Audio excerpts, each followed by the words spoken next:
اور میں یہ بھی عرض کرتا چلوں کہ اسلام نے عورت کا دائرہ کار متعین کر دیا ہے، مرد کا دائرہ کار بھی متعین کر دیا ہے۔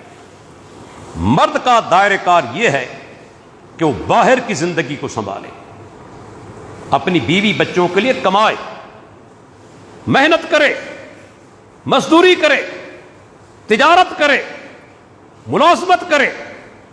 اور اسلام نے کیا عورت پر مہربانی کی کہ وہ اس کی بیوی ٹھنڈی چھاؤں کے اندر، گھر کے اندر پنکھے کے نیچے بیٹھی رہے، گھر کا چھوٹا موٹا کام کرتی رہے۔ محنت مرد کے سر پر، اسے محنت کرنی ہے، کمانا ہے، اور بیوی گھر کے اندر موجود رہے۔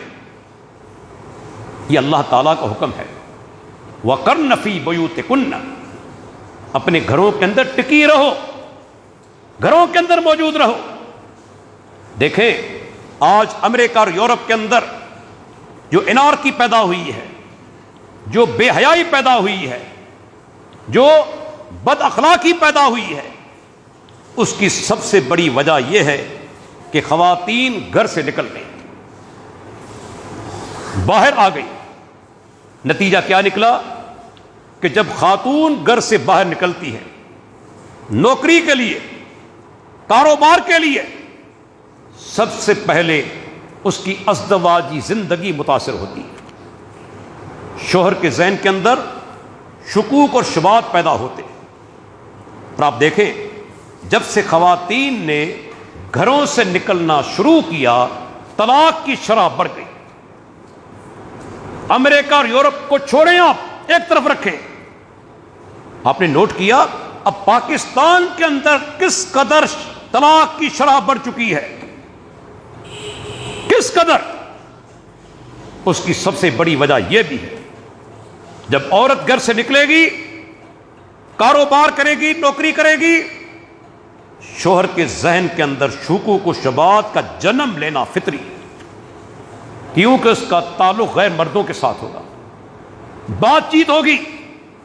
بعض اوقات یہ بھی ہوتا ہے کہ خاتون گھر سے نکل گئی 10 دن کے لیے، 15 دن کے لیے، بھائی ورکشاپ ہے، سیمینار ہے، ٹریننگ ہے، وہ دین جو عورت کو اجازت نہیں دیتا کہ ایک دن یا ایک رات کا سفر بغیر محرم کے طے کرے۔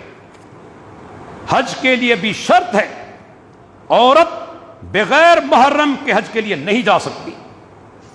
ایک رات کا سفر، ایک دن کا سفر محرم کے بغیر طے نہیں کر سکتی۔ وہ دین کس طرح اجازت دے گا کہ عورت 15 دن تک باہر بیٹھی رہے؟ شکوک و شبہات پیدا نہیں ہوں گے اور نتیجہ نکلے گا طلاق کی صورت میں۔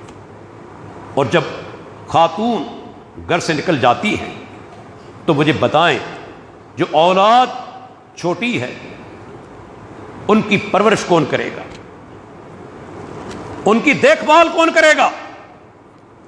یہی وجہ ہے کہ ایسی اولاد نفسیاتی مریض بن جاتی ہے۔